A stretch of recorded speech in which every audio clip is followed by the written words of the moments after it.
What is happening, guys? It's Dealer here, back again, playing a little bit of Forza Horizon 4 Treasure Trove Storm Trooper Island. Wait, that's not it.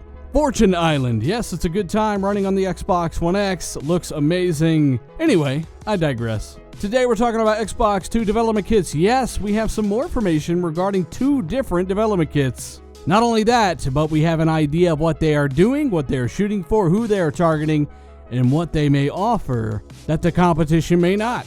So I've actually known about 2 different code names for 2 different development kits for about a week now, but was unable to say anything due to, well, hey, I told the guy I wouldn't say anything. But someone else leaked it, so that means I'm allowed to talk about it. And we do have some pretty cool information regarding the lower end SKU of the Xbox 2 and the higher end model as well. Now, as I showed in my last video, I predicted this exact scenario playing out in June of 2018. Since then, we've gotten a ton of information bringing all of this to light, and I can't believe it's actually happening the way it is. But long story short, guys, you're getting 2 levels of APU power here at launch with the Xbox, or at least according to what I'm told.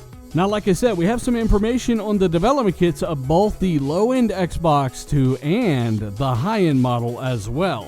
Now, before I get into dev kit details and specifics on what one could offer over the other, I'd like to remind everybody that these dev kits are said to be running on Zen 2 CPU cores, a massive leap over the current Jag cores of today's consoles, and next generation AMD GPU technology, that would be Navi. That was, of course, leaked by industry insider Brad Sams. But I'd also like to point out that it may not be strictly Navi. Keep in mind, consoles have a history of using hybrid GPU technology. Both PS4 Pro and Xbox One X have a hybrid GPU setup between Polaris and Vega. PS4 Pro uses FP16 compute, and Xbox One X has Delta color compression. Both of those are Vega features, but they are both also primarily Polaris architecture. To sum it up, there is a very real possibility of these next-gen consoles mixing and matching different architectures for different features to meet desired performance and price ratio. So, with that out of the way, we can now get into the 2 different code names for the 2 different Xbox 2 2020 variants. And we will start with Xbox Lockhart. Yes, this is said to be the lesser powerful of the 2. Power figures are not known, but I'm going to continue to go with my prediction and say around 7 teraflops with Ryzen APU cores. This box is, however, said to be targeting the lower end of the SKU, the lower segment with a much cheaper price point, a lower barrier of entry to get that next generation experience. And as I said, for those wondering what the heck, this is barely more powerful than the Xbox One X, no. It is substantially more capable with the new CPU alone. You are looking at, as I said a million times, volumetrics, destruction, much more detail. A big one is many more 60 FPS titles, and of course physics. You are just able to do so much more, and you will know the difference when you see games running on this console. So that is Xbox Lockhart, the first of the 2 code names, said to be the lesser powerful of the 2. Then we move up to Xbox Anaconda, the more powerful, much more capable dev kit for Xbox 2. Yes, Anaconda is said to be packing some serious heat.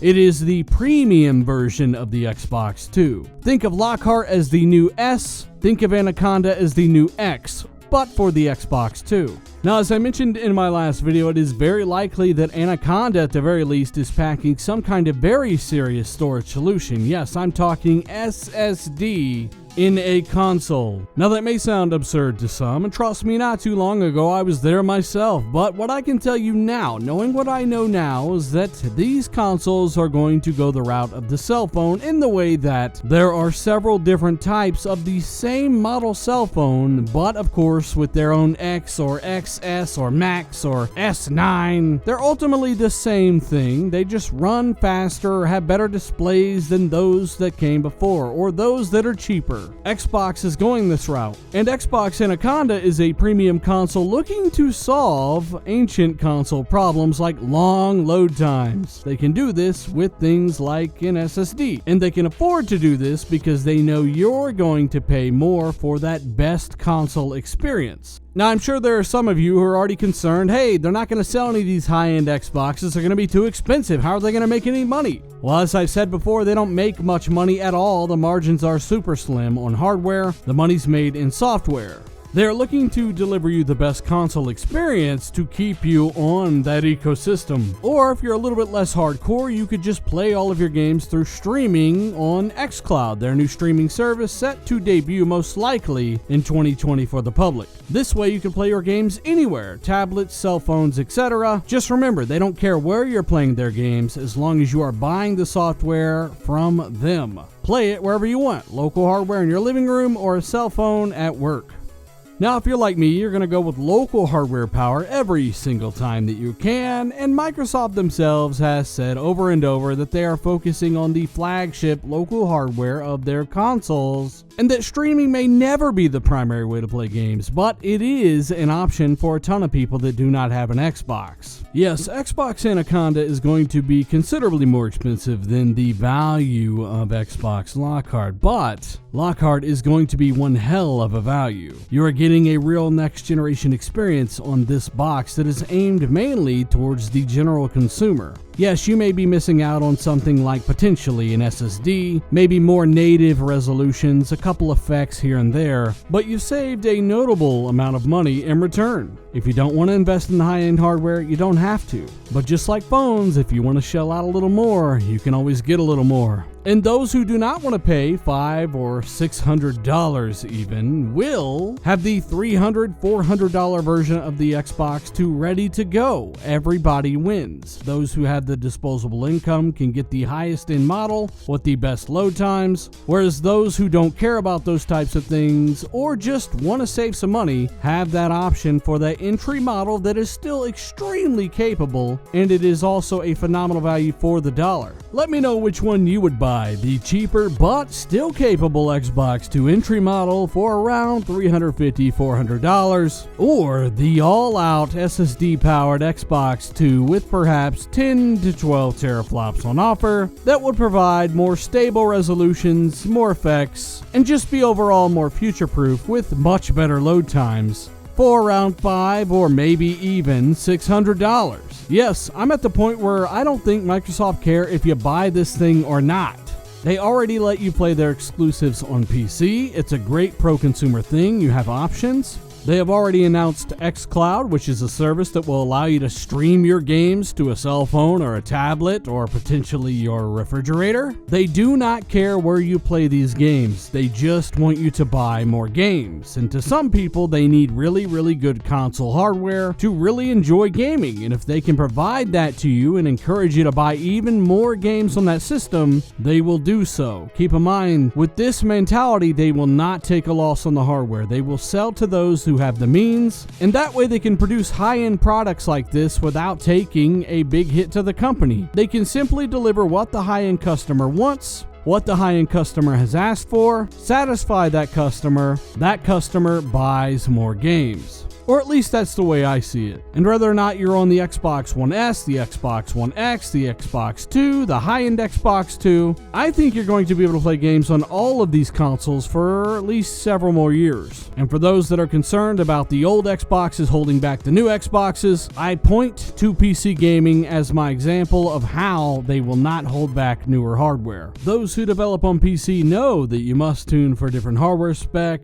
all kinds of different hardware has to be considered. And this is the route Microsoft are going to go. Not only that, but developers will also decide to go this route. And one of their biggest incentives is to keep that extra 40 or so million install base that is already there. There will not be a clean break with the next Xbox. Developers do not like starting over. They like security. And their game is going to sell a lot more with 40 plus million Xbox Ones out there rather than starting over with Xbox 2. So they will take on the additional workload, and I'm sure Microsoft will supply them with tools to make porting and shooting for different platforms easier. But ultimately, expect to be able to use your base consoles for quite some time. So if you just bought an Xbox One X, don't worry. It should still be usable. And if you're upgrading to an Xbox 2 Anaconda, don't worry. You're going to get your mind blown. So that just about covers it. You got Xbox Lockhart, the cheaper, more affordable, but still very capable 2020 Xbox.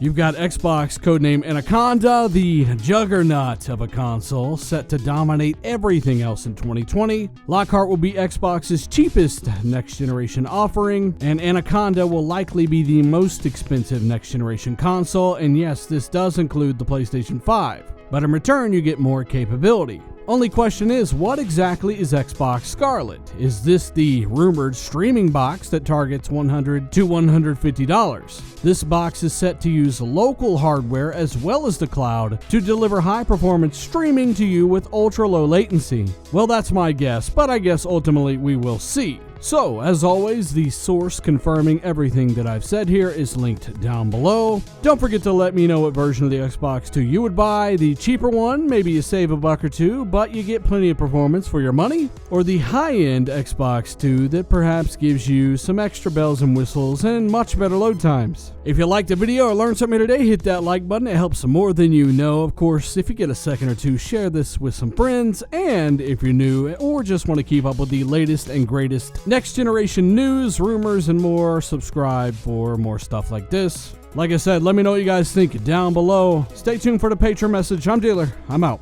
Hey, we cannot forget about the amazing patrons behind this channel. They are responsible for the content you just watched and the content you will probably watch next. Thank you so much for what you do, and for those that want to join the party, for as little as $1 a month, you can do quite a bit to ensure content like this remains as ad-free as possible. It's easy to join. Click the link down below, and the $3 and up tier are eligible for all kinds of awesome AAA games. We just gave away Red Dead Redemption 2, Battlefield 5, Assassin's Creed Odyssey, and so many more. We've also got tiers for creators as well. If you're looking to get a little bit of spotlight on you, check that link down below. Thank you guys so much. I'm out.